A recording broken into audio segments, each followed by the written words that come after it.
Chapter 3 The Strange Request. Buddhi-Mati stood motionless, her husband's words echoing in her brain like a riddle that refused to be solved. A beetle, honey, silk as fine as a spider's web, cotton, twine, a rope. Each item seemed more peculiar than the last. Yet, she dared not question him further. His face, pale and weary, behind the prison bars, bore the weight of his captivity.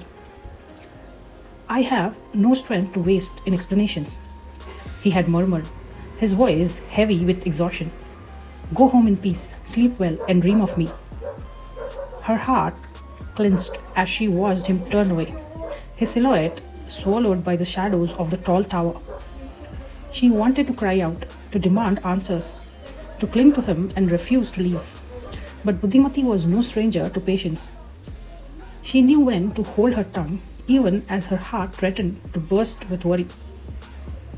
Obediently, she walked back to her humble home, her thoughts tangled with questions. That night, she tossed and turned on her thin mattress, sleep eluding her as her mind played out every possible reason for his peculiar demands.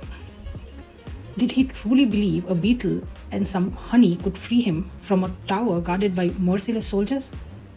Yet, her husband was no fool. He was a man of great wisdom, known far and wide for his cleverness. If he had asked for these things, they must hold a purpose. The first rays of dawn were just beginning to paint the sky in hues of pink and gold when she rose. Her resolve hardened. She would do as he asked, no questions, no doubts. The search began. The silk proved to be the most difficult to find. It had to be impossibly fine, delicate as spider's web, and strong as hope. She visited every merchant in the bustling market, feeling the fabric between her fingers, holding it up to the light, rejecting roll after roll until she finally found the perfect match. It was so light it seemed to float, almost invisible, like a whisper caught in a breeze. The cotton twine and rope were easier to obtain. She marveled at how no one questioned her purchases, not even the suspicious old shopkeeper, who never missed a chance to poke his nose into other people's affairs. Perhaps, she mused, they saw only a worried wife gathering supplies for her household. The beetle, however, required more thought. She wandered through her garden, eyes scanning the earth, her mind racing with curiosity. How could an insect possibly help? The thought was absurd, yet she remembered her husband's words. Dream of me. Could he have meant to trust in him? To believe in his plan, no matter how outlandish it seemed?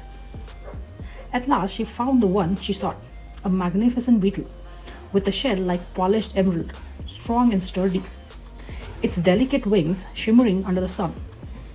She watched as it climbed over leaves, its movement bold and determined, a fitting ally, she thought, for a man of courage and wit. The honey was the final piece, the simplest yet most puzzling of all. She wondered as she carefully filled a small clay pot with the golden liquid, its sweetness tempting her to taste. Was it meant as a gift, a bribe, or something more? Her husband's voice echoed in her mind, urging her to trust him.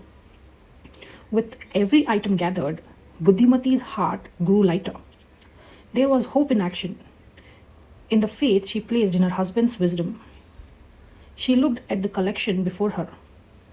Silk fine as a spider's web, sturdy cotton and twine, a coil of strong rope, a handsome beetle, and a pot of honey gleaming in the morning sun.